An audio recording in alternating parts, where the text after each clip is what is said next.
যাকাতের মাসাইলের ক্ষেত্রে যাকাত এক নম্বরের বিষয় হলো যে যাকাত কার উপরে ফরজ, দুই নম্বরের বিষয় হলো কখন ফরজ, তিন নম্বরের বিষয় হলো যে যাকাত কাকে দিবে, চার নম্বরের বিষয় কিভাবে দিবে। এই কয়েকটা বিষয়, চারটা বিষয় আপনাদের খিদমতে আমি আরজ করব। এক নম্বরে যাকাত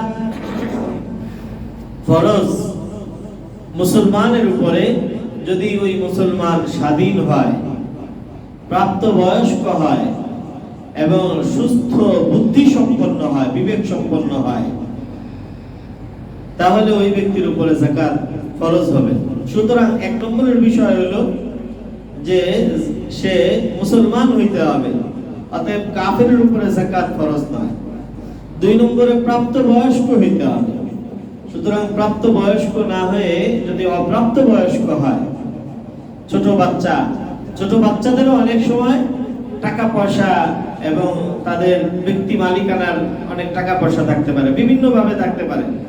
এক নম্বরে বাবা অনেক ধনী ছিল, মা অনেক ধনী ছিলেন, বাবা মা কেউ মারা গেছেন, তাহলে মারা গেলে অটোমেটিক ভাবে সে মৌরুসি সম্পদ এবং মিরাসের সূত্রে সম্পদ পাবে না। তো যদি বাবা মা সম্পদশালী হয়, তাহলে তাদের থেকে প্রাপ্ত অটোমেটিক ভাবে প্রাপ্ত সম্পদের কারণে এই বাচ্চা এখন সম্পদশালী। কিন্তু সম্পদশালী হইলেও তার টাকার উপরে যাকাত ওয়াজিব ফরজ হবে না।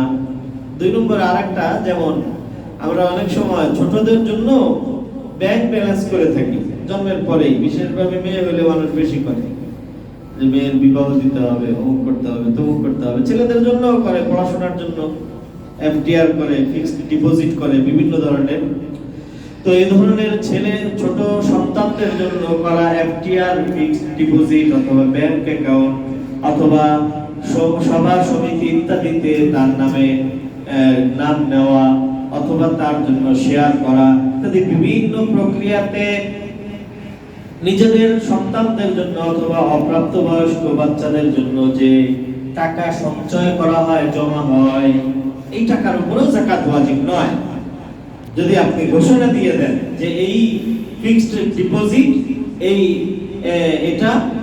শেয়ার অথবা এটা অমুকের, এই ঘোষণা দিয়ে দেওয়ার পরের থেকেই সে মালিক হয়ে যাবে। আপনি এটার তত্ত্বাবধায়ক হিসাবে আপনি এটা অপারেটিং করবেন, আপনি এটা চালাবেন, কিন্তু মালিক কে? কথা বলেন, আপনার ওই সন্তান। এবং এক্ষেত্রে যেহেতু সে মালিক, এক্ষেত্রে আপনি এখান থেকে ঋণ তো নিতে পারবেন, কিন্তু এটা আপনি যথেচ্ছা ব্যবহার করে ফেলতে পারবেন না, কারণ এটার মালিক আপনি না, এটার মালিক কে? সে। তিন নম্বরে এরকম আরো একটা বিষয়, যেমন মেয়ে হওয়ার পরে মা তার গহনাগুলোর মধ্য থেকে, একে তো মেয়েদের জন্য গহনা ছোটবেলার থেকেই মানুষ কেনা আরম্ভ করে, শখ করে কিনে অথবা ভবিষ্যতের জন্য কিনে, অথবা সাধারণত মায়েরা তাদের গহনা নিজেদের গহনাগুলোর মধ্য থেকে, অর্নামেন্টের মধ্য থেকে কোনো একটা দিয়ে দেয় যে এটা অমুকের। কথা বলেন ভাই, হয় না এরকম? তো এই ধরনের মেয়ে, ছোট অপ্রাপ্তবয়স্ক মেয়েদের জন্য যদি গহনা কেনা হয়, তাকে উপহার দেয় কেউ, উপঢৌকন দেয়, অথবা মা তার নিজের গহনাগুলোর মধ্যে থেকে কোনোটা এই ছোট মেয়েকে দিয়ে দেয়, তাহলে এই মেয়ে যতদিন পর্যন্ত অপ্রাপ্তবয়স্ক ততদিন পর্যন্ত এই গহনার উপরে, এটার উপরে যাকাত ওয়াজিব হবে না, কারণ এটার মালিক একজন অপ্রাপ্তবয়স্ক মানুষ। তো আমি বলছিলাম যাকাত কার উপরে ফরজ? এক নম্বরে মুসলমানের উপরে, অতএব কাফেরের উপরে যাকাত ফরজ নয়। দুই নম্বরে প্রাপ্তবয়স্ক মুসলমানের উপরে, অতএব অপ্রাপ্তবয়স্কদের নামে চালানো ব্যাংক অ্যাকাউন্ট, শেয়ার সমিতিতে নাম নেওয়া অথবা অপ্রাপ্তবয়স্ক মেয়ে তার জন্য তাকে দেওয়া গহনা ইত্যাদি, এগুলির উপরে যাকাত ওয়াজিব হবে না। তিন নম্বরের বিষয় হচ্ছে সুস্থ বিবেক সম্পন্ন, অর্থাৎ বুদ্ধি বিবেক সুস্থ থাকা, তার মানে পাগল না হওয়া। অতএব যদি কেউ পাগল হয়, যেমন বুদ্ধি প্রতিবন্ধী, যার মাথা ঠিক নাই, পাগল, বুদ্ধি প্রতিবন্ধী ইত্যাদি, এদের উপরে যাকাত ওয়াজিব হবে না। যদিও পারিবারিক কারণে বা বিভিন্ন কারণে তার নামে তার অ্যাকাউন্টে টাকা পয়সা থাকে, এমনকি তার নামে বাড়িও আছে, বাড়িও থাকতে পারে, অথবা বিভিন্ন ভাবে সে অনেক সম্পদশালী, তো এই ধরনের ব্যক্তিদের উপরে যাকাত ওয়াজিব হবে না, ফরজ হবে না। আল্লাহু আকবার। তবে এখানে আরেকটা বিষয় আছে যে মানে বিবেক বুদ্ধি ইত্যাদি সুস্থ থাকতে হবে। যেমন অনেক সময় নেহায়াত অশীতিপ্রদ, নেহায়াত এবং অনেক বেশি অসুস্থতার কারণে একেবারে অজ্ঞান হয়ে হসপিটালে পড়ে আছে এবং লং টাইম, দীর্ঘদিন, একদিন দুই দিন না, একেবারে 1 বছর পর্যন্ত এইভাবে হসপিটালাইজড এবং অজ্ঞান অবস্থায় হসপিটালের মধ্যে শোয়া, এরকম হতে পারে না? বাহ্যিকভাবে এই মানুষটা বুদ্ধি এবং বিবেকহীন, বাহ্যিকভাবে সেন্সলেস, এটা বাহ্যিকভাবে, কিন্তু এই ধরনের ব্যক্তি লাইফ সাপোর্টে আছে অথবা হসপিটালাইজড এবং এভাবে শায়িত অবস্থায় 6 মাস, 1 বছর অথবা তার চেয়েও বেশি আছে, যদি এই ব্যক্তি সম্পদশালী হয় তাহলে তার উপরে যাকাত ওয়াজিব হবে কিনা? জবাব, তার উপরে যাকাত ফরজ হবে, ওয়াজিব হবে। কেন? তার কারণ সে তো বুদ্ধিহীন অথবা পাগল না, বরং তার শারীরিক দুর্বলতার কারণে, এই শারীরিক দুর্বলতার প্রভাব পড়ছে তার এই ইসের উপরে, সামগ্রিকতার উপরে। তো শারীরিক দুর্বলতার কারণে এবং রোগের কারণে সে এখন সেন্সলেস হয়ে আছে, কিন্তু সে পাগল তো হয়ে যায়নি।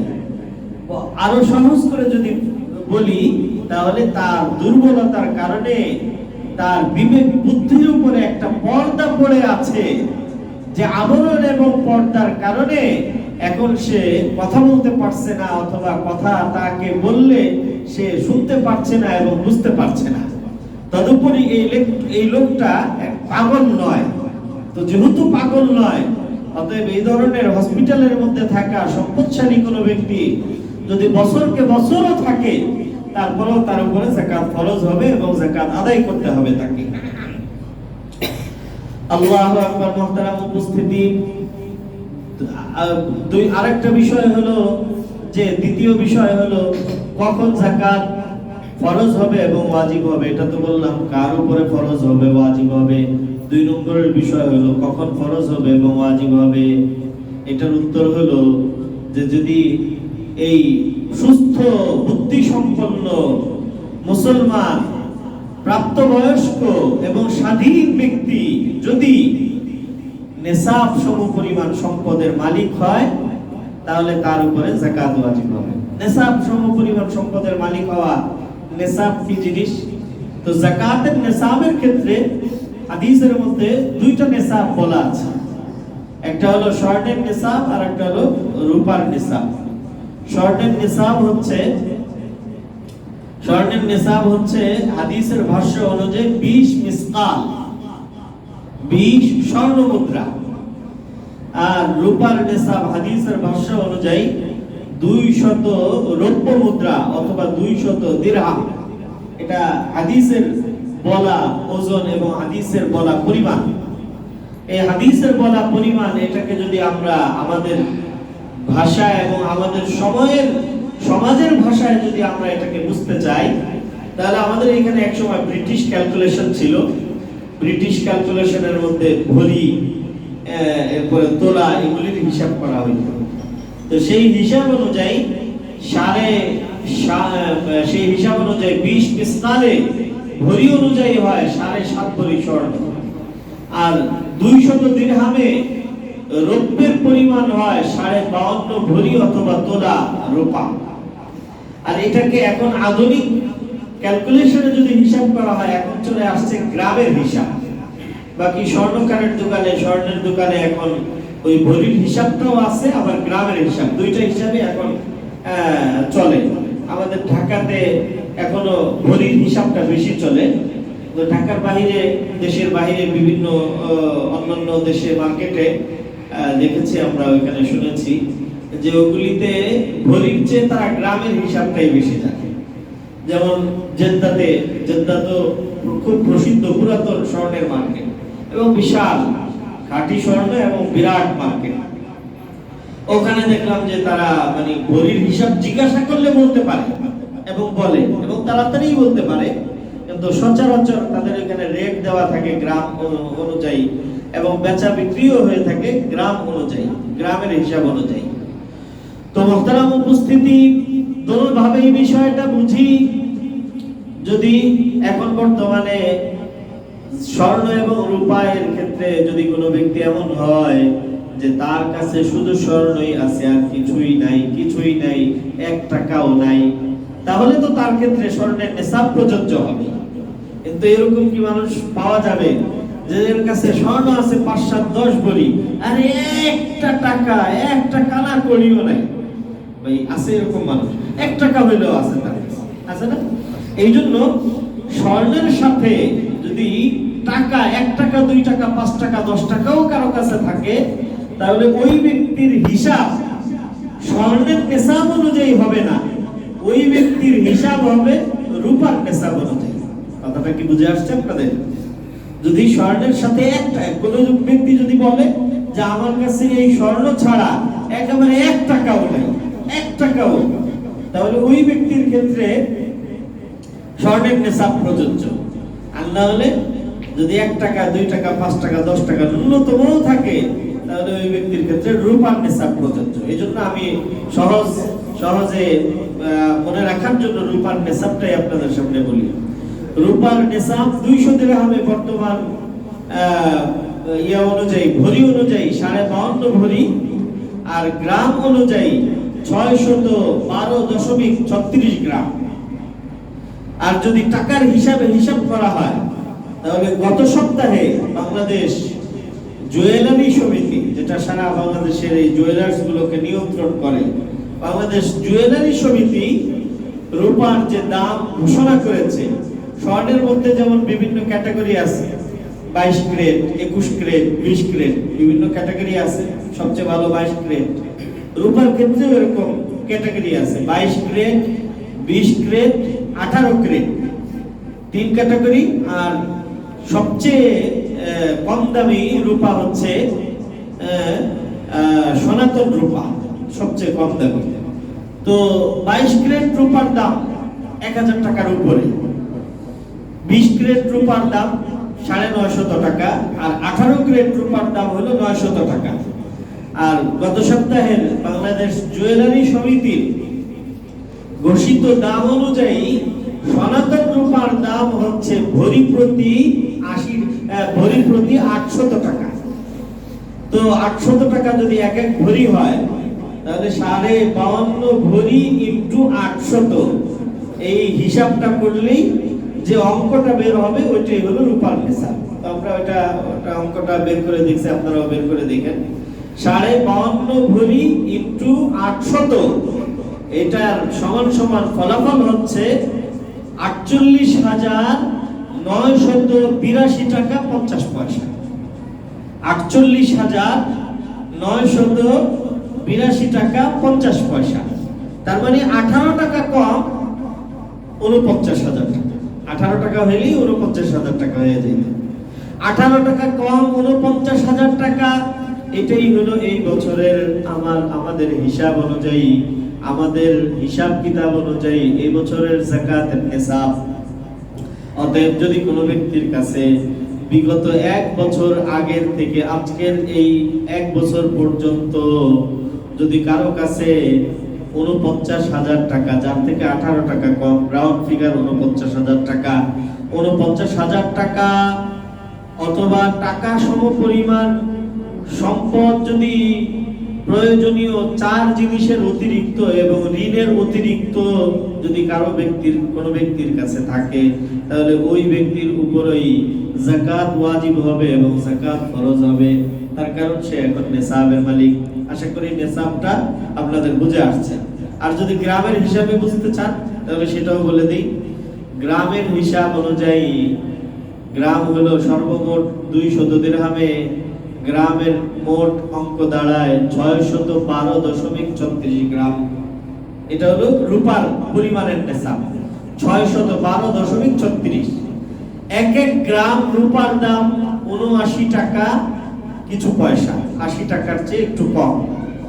তো তো 80 টাকা ইনটু 612 এটাকেও যদি আপনি পূরণ করে হিসাব করেন তাহলে ফলাফল ওইটাই বের হয়ে আসবে, অর্থাৎ 49,000 টাকা। তো বলছিলাম যে এই নেশাব যদি কোনো ব্যক্তির কাছে থাকে, এখন এটা যেভাবেই থাকুক, পান, বিস্কুট, অলংকার চাই ব্যবহারে থাকুক অথবা ব্যবহারে না থাকুক।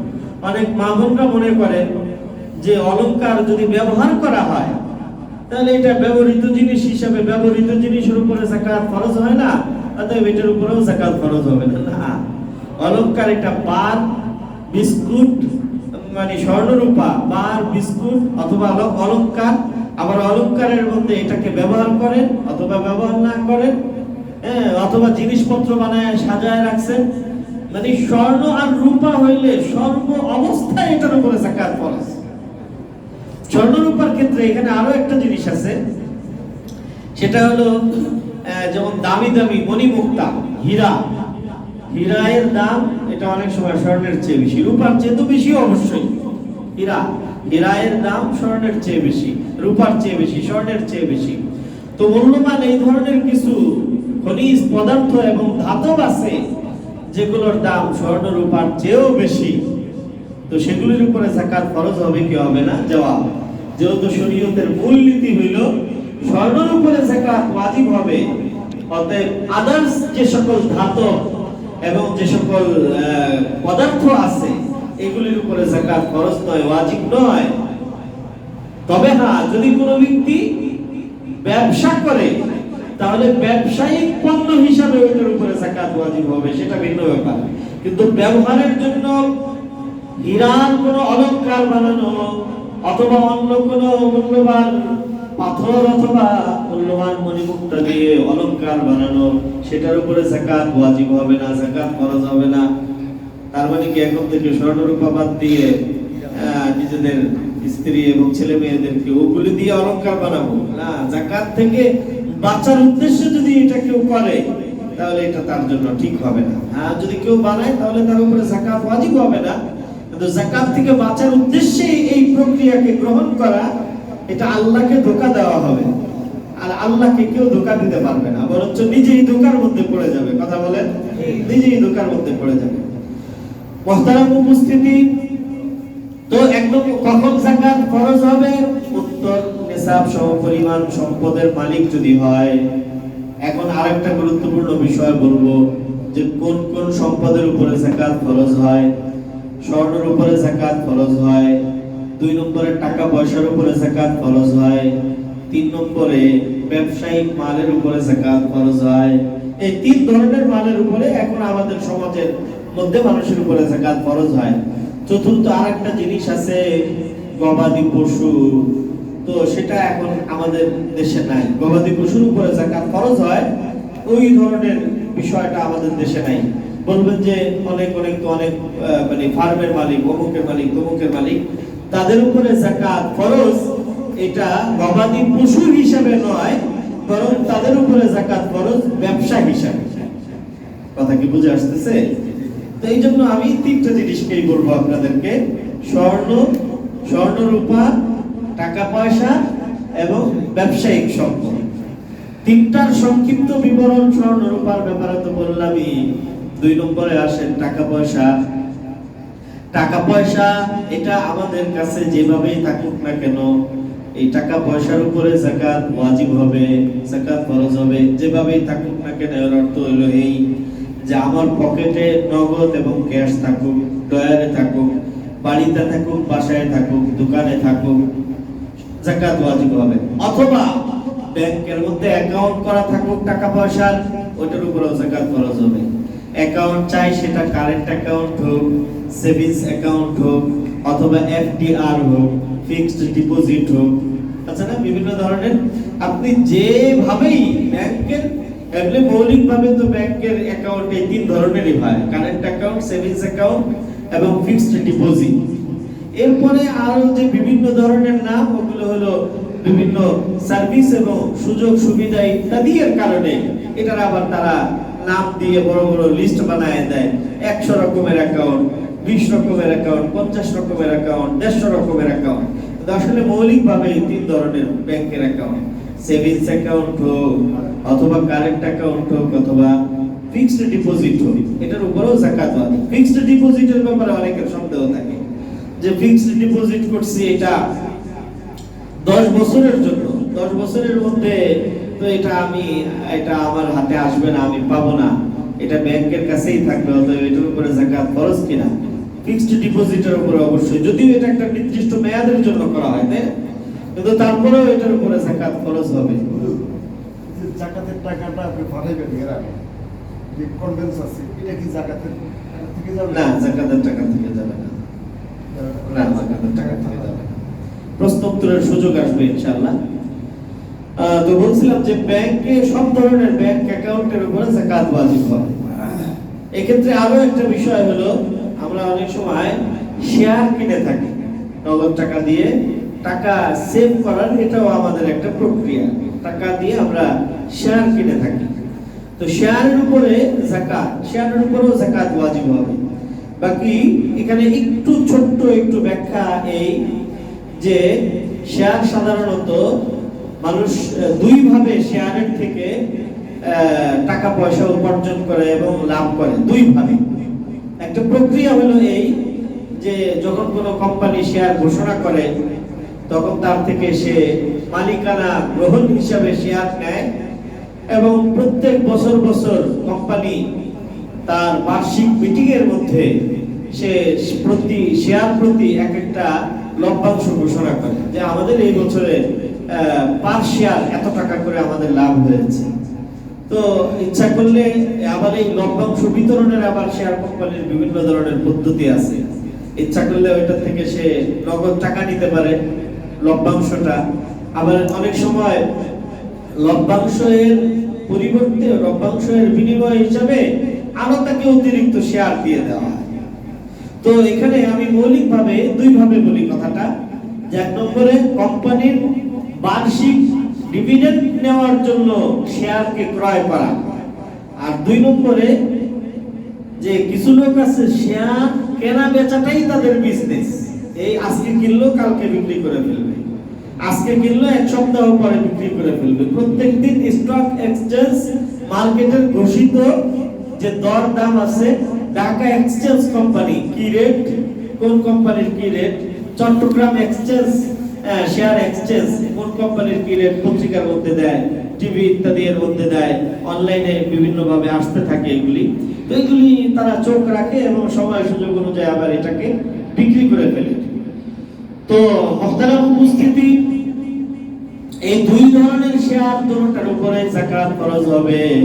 তবে দুইটার মধ্যে পার্থক্য এতটুকু, যারা কোম্পানির মালিকানা গ্রহণ করে ডিভিডেন্ড বার্ষিক শুধুমাত্র ডিভিডেন্ড পাওয়ার জন্য যারা শেয়ার ক্রয় করে থাকে, তারা এই শেয়ারের যাকাত আদায় করবে এইভাবে যে প্রত্যেকটা শেয়ারের মধ্যে কোম্পানির সমুদায় সম্পদ দুই ধরনের হয়, কিছু সম্পদ থাকে যাকাত এবল আর কিছু সম্পদ থাকে যাকাত নন যাকাত এবল। যেমন নাকি বসুন্ধরা কোম্পানি ধরেন, বসুন্ধরা কোম্পানির এক একটা শেয়ারের দাম 1000 টাকা। এই 1000 টাকার পিছনে বসুন্ধরা কোম্পানির কি কি আছে, বসুন্ধরা কোম্পানির যেভাবে প্রোডাক্ট আছে ঠিক তদ্রূপ ভাবে এই 1000 টাকার পিছনে তার কিছু ফিক্সড অ্যাসেটও আছে, তাদের বিল্ডিং গুলো আছে, তাদের মেশিনারিজ গুলো আছে, সব কিছু মিলে এই 1000 টাকার একটা আপনার পার শেয়ার একটা দাম নির্ধারিত হয়। তো এটা কোম্পানির ব্যালেন্স শিট দেখলে ওইটা ওখানে লেখা থাকে যে ফিক্সড অ্যাসেট বাবদ কোম্পানির কত অংশ এবং প্রোডাকশন বাবদ কোম্পানির কত অংশ, এটা ব্যালেন্স শিটের মধ্যে এগুলির চার্ট দেওয়া থাকে। তো যারা কোম্পানির ডিভিডেন্ড পাওয়ার জন্য শেয়ার ক্রয় করে তাদের ক্ষেত্রে মাসআলা হলো এই যে তারা শুধুমাত্র যাকাত এবল সম্পদের যাকাত আদায় করবে, আর যেগুলো যাকাতেবল নয়, যাকাত যোগ্য নয়, যেমন ফিক্সড অ্যাসেট, ওগুলোর তাদের উপরে যাকাত আদায় করা জরুরি নয়। মৌলিকভাবে শুধু এতটুকুই বুঝেন, যদি এখানে কেউ শেয়ার সংক্রান্ত থাকে তাহলে ব্যক্তিগতভাবে আমার থেকে বুঝে নিতে পারবেন আরো বিস্তারিত বিষয়গুলো। দ্বিতীয় যে সূরত, যে যদি শেয়ার কেনা বেচা করাটাই তার উদ্দেশ্য হয়, যে আজকে ভালো রেট, কালকে ভালো রেট পাইলে সেটাকে বিক্রি করে দেয়, আবার কিনে আবার বিক্রি করে, তাহলে ওই ব্যক্তির জন্য এই জিনিসটাই একটা ব্যবসা পণ্য হিসেবে গণ্য হবে। সুতরাং তার ক্ষেত্রে আর কোনো ব্যাখ্যা বিশ্লেষণ নাই যে যাকাত এবং নন যাকাত এবং ফিক্সড অ্যাসেট অথবা ফিক্সড অ্যাসেট নয় ইত্যাদি, এগুলির কোনো ব্যাখ্যা বিশ্লেষণ নাই। বরঞ্চ তার কাছে যত শেয়ার আছে এই শেয়ারের যে বিক্রয় মূল্যের উপরে ওই ব্যক্তির উপরে যাকাত ফরজ হবে এবং সে সেভাবে আদায় করবে। বিক্রয় মূল্যটা এখানে ধর্তব্য, ক্রয় মূল্য নয়। এবং এই ক্ষেত্রে আরো একটা জরুরি মাসালা, পিছনে এটা বলা দরকার ছিল, বলে গেছিলাম। এই যে আমরা বলি স্বর্ণ, রূপা, অলংকার, অর্নামেন্ট ইত্যাদির উপরে যাকাত ফরজ হবে, এই ক্ষেত্রে যাকাত আদায় করব আমরা, এটার তো একটা হিসাব ধরতে হবে। স্ত্রীর কাছে, আপনার স্ত্রীর কাছে 10 ভরি স্বর্ণের অলংকার আছে। এখন 10 ভরি স্বর্ণের অলংকার তো আপনি দাম ধরে নির্ধারণ করবেন কত টাকা যাকাত। কথা কি বুঝে আসতেছে? তো এই দাম যে ধরবেন, এটা কিভাবে ধরবেন? এটা যত টাকা দিয়ে ক্রয় করছেন ওইটা ধর্তব্য না, বরঞ্চ বিক্রয় মূল্য ধর্তব্য। বিক্রয় মূল্য বলতে বাজারের বিক্রয় মূল্য ধর্তব্য না, বরঞ্চ আপনার এই স্বর্ণটা বিক্রয় মূল্য ধর্তব্য। কি অর্থ? তার মানে আপনার ঘরের ব্যবহৃত যে স্বর্ণ, এটা যদি আপনি জুয়েলারির কাছে, জুয়েলার্সের দোকানের কাছে নিয়ে যান, তাহলে এটা সে কিনে নিবে, কিন্তু তার নতুন স্বর্ণের দাম আর আপনার ব্যবহৃত স্বর্ণের দাম, দুইটার দাম কি একটা পার্থক্য আছে, 20% কম। এটা হলো একটা সাধারণ নিয়ম করা আছে, অর্থাৎ ওই স্বর্ণের চেয়ে 20% কম দিবে আপনাকে এটার দাম। ওইটার দাম যদি 1 লাখ টাকা হয়, তাহলে আপনি এখানে পাবেন 80,000 টাকা। তো যাকাত আদায় করার ক্ষেত্রে যেহেতু এটাই আপনার বিক্রয় মূল্য, অতএব এই 20% লেস হিসাবে যে দাম নির্ধারিত হবে, ওই দামের উপরেই আপনি হিসাব করে যাকাত আদায় করবেন। তাহলে এটা হলো, আমি টাকা পয়সার কথা বলছিলাম না, টাকা পয়সার ক্ষেত্রে শেয়ারের মাসালা। আরেকটা গুরুত্বপূর্ণ বিষয়, আমাদের এখানে সঞ্চয়পত্র আমরা কিনে থাকি, বিশেষভাবে রিটায়ার্ড পারসন। এমনি শেয়ার কেনা জায়েজ আছে কিনা এগুলো কিন্তু আমি এখন বলতেছি না। শেয়ার কেনা বেচা, বেশিরভাগ শেয়ার এটা জায়েজ নেই। শেয়ার জায়েজ হওয়ার জন্য মানে এত শর্ত, এত কড়াকড়ি যে 9 মণ ঘিও হবে না আর আধাও নাচবে না।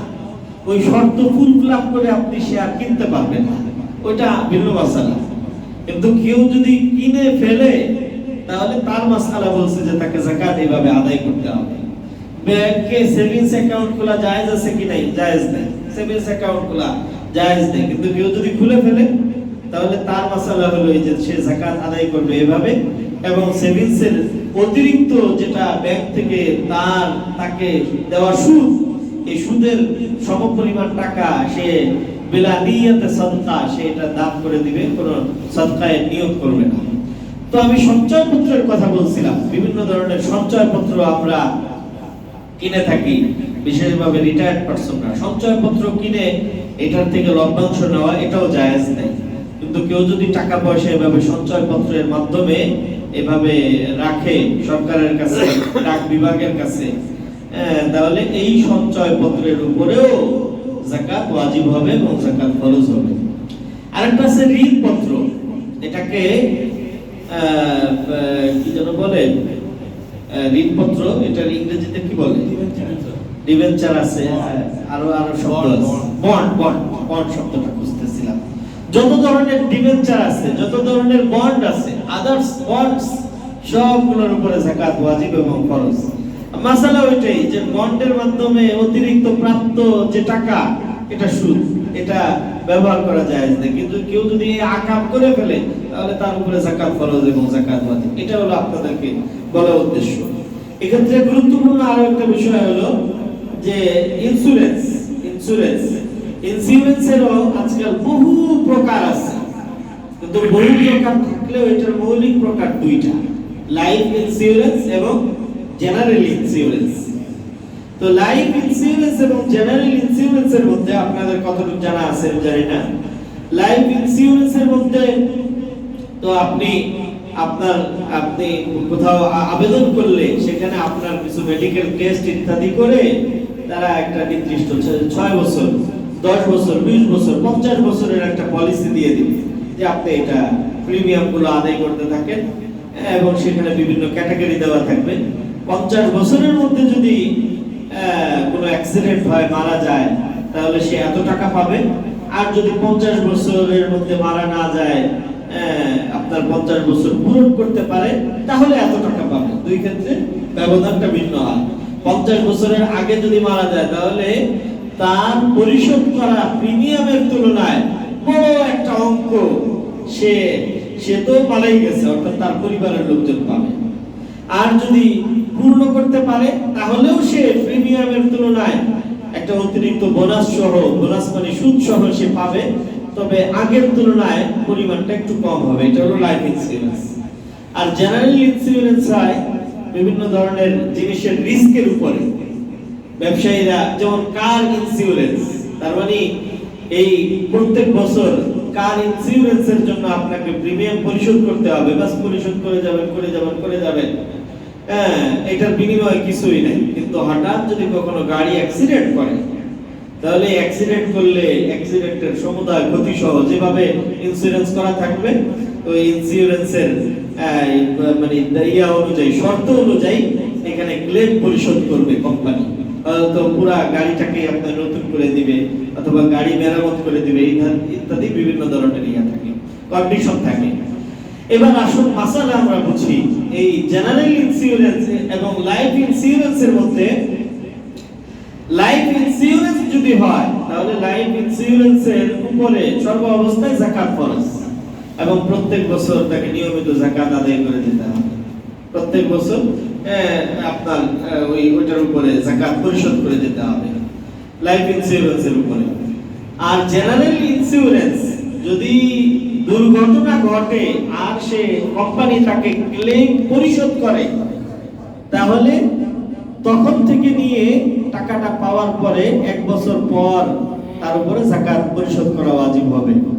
আর যদি আপনার ক্লেম না হয় জেনারেল ইন্স্যুরেন্সের মধ্যে, তাহলে তো তার হাতে কোনো টাকা আসলো না, জেনারেল ইন্স্যুরেন্সের মধ্যে যাকাতও আপনার ফরজ হবে না, ওয়াজিব হবে না।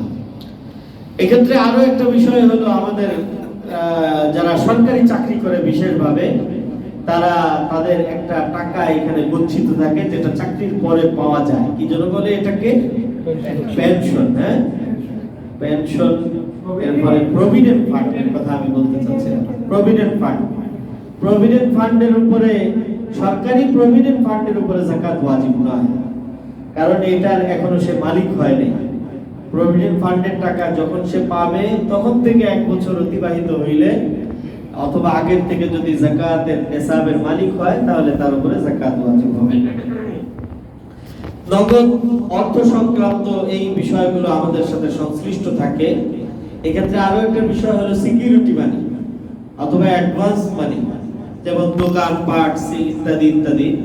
তো এক্ষেত্রে মানে সিকিউরিটি মানি যদি রাখা থাকে, তাহলে এটার উপরে যাকাত ওয়াজিব হবে কি হবে না? হ্যাঁ, সিকিউরিটি মানির উপরে এবং অ্যাডভান্স মানির উপরে যাকাত ফরজ।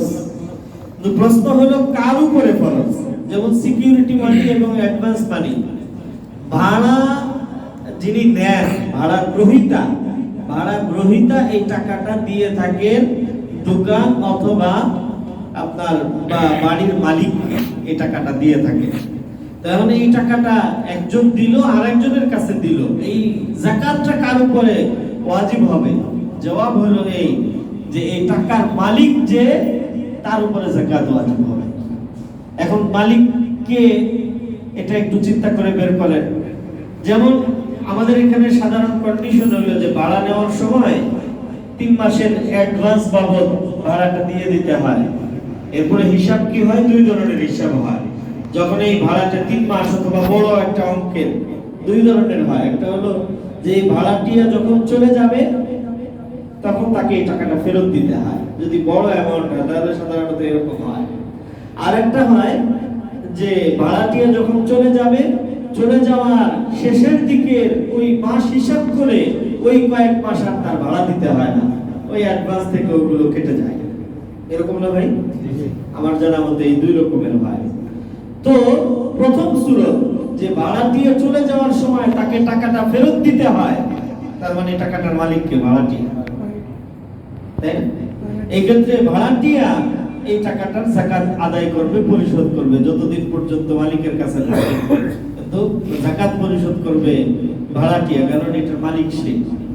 দ্বিতীয় যে সূরা যে তিন মাস মানে 3 মাস 4 মাস শেষের দিকের মাসগুলো আর তার ভাড়া পরিশোধ করতে হয় না, ওখান থেকে কেটে যায়, তার মানে এই টাকাটা সে মালিককে মালিক বানায় দিছে। এখন এই টাকাটার মালিক বাড়ির মালিক, দোকানের মালিক সে। এখন শুরুর থেকে কাটুক শেষের থেকে কাটুক সেটা ভিন্ন ব্যাপার। সেক্ষেত্রে বাড়ির মালিককে এটার যাকাত এটা আদায় করতে হবে। সর্বশেষ আমি যে কথাটা বলে শেষ করব সেটা হলো যাকাত ফরজ হওয়ার জন্য ঋণ এবং দায় মুক্ত হতে হয়। কি মুক্ত হতে হয়? ঋণ এবং দায় মুক্ত হতে হয়। তো ঋণের ক্ষেত্রে যেমন আপনি কোনো দোকান থেকে কোনো জিনিস ক্রয় করছেন, দোকানে বাকি আছে, এটা আপনার ঋণ হিসাবে গণ্য হবে।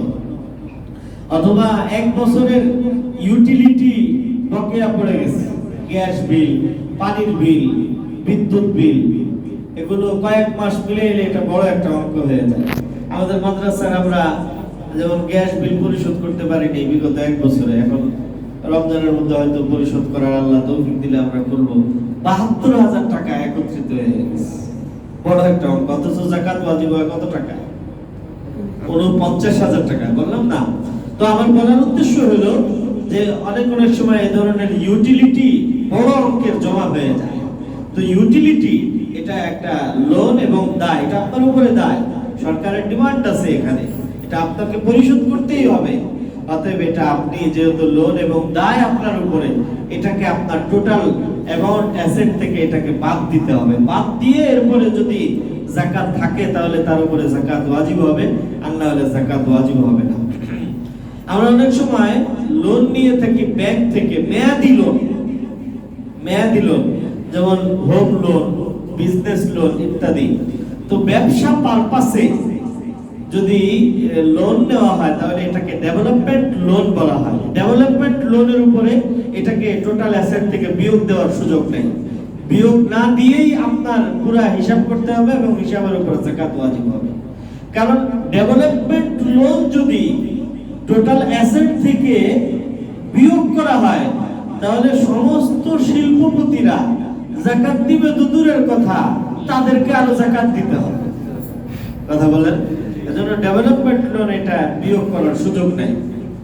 এমনকি আমাদের যে হোম লোন গুলো আছে, হোম লোন গুলোর ক্ষেত্রেও মাসআলা হলো এই যে আপনি যখন যেদিন বা যে সপ্তাহে যে মাসে আপনি যাকাত আদায় করতে যাচ্ছেন, এই মাসে এই দিনে এই সপ্তাহে আপনার উপরে যে কিস্তিগুলো ধার্য হয়ে আছে ওটার তো একটা ডেট থাকে, 6 মাসে, 1 বছরে, 3 মাসে।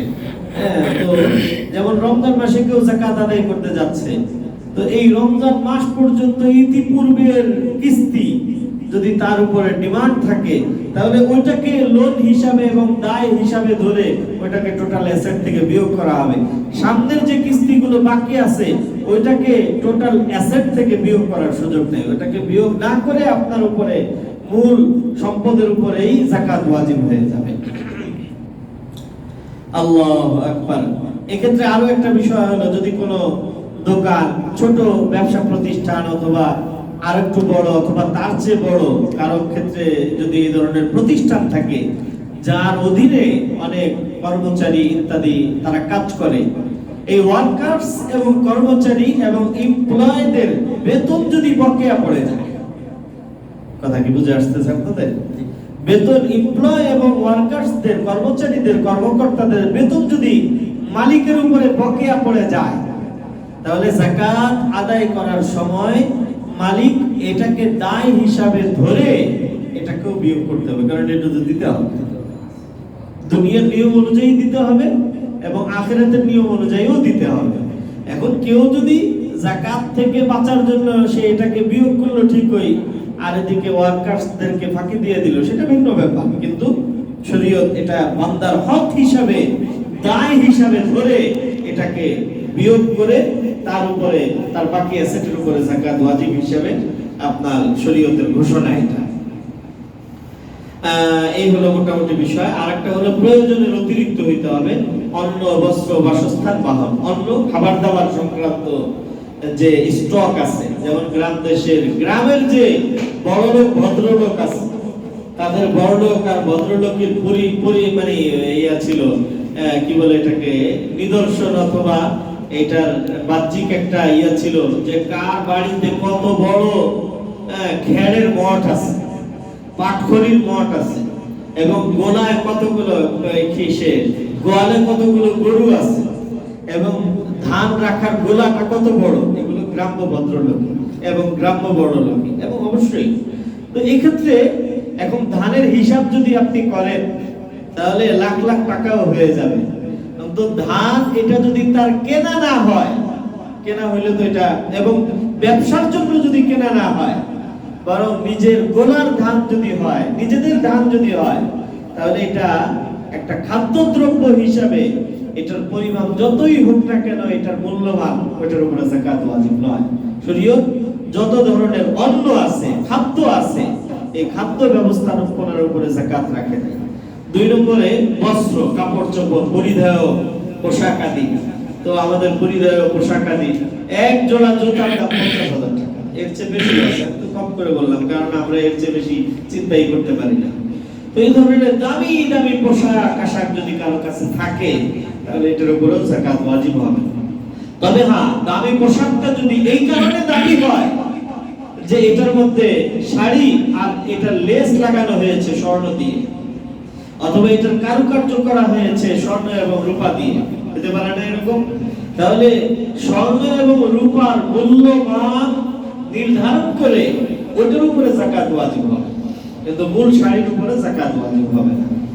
তো অন্ন, বস্ত্র, বাসস্থান, বাসস্থান মানে থাকার জন্য যে আবাসনগুলো আছে, কোন ব্যক্তির যদি 100টা বিল্ডিংও থাকে আর এটা যদি রিয়েল এস্টেট পারপাসে না হয়, রিয়েল এস্টেট পারপাসে যদি হয়, ফ্ল্যাটিং এবং ইত্যাদি এর বিজনেস যদি হয়, তাহলে তো এটা ব্যবসা বন্ধ হয়ে যাবে, ওটার উপরে যাকাত ওয়াজিব হবে।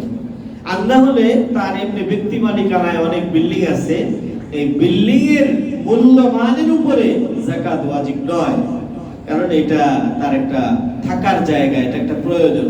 বলবে যে এতগুলো বাড়ি দিয়ে আবার কিসের প্রয়োজন? না, প্রয়োজন থাকতে পারে না। 4টা বিবাহ করবে, এক বউ ঢাকাতে, আর এক বউ চট্টগ্রাম, আর একজন রাজশাহী, 4 বিবাহ করলে তার 4টা বাড়ি লাগবে না? আমি বোঝানোর জন্য বলছি, এর অর্থ এই না যে আজকে যা বলবে যে হুজুর বলে দিচ্ছে 4 বিয়ে করতে।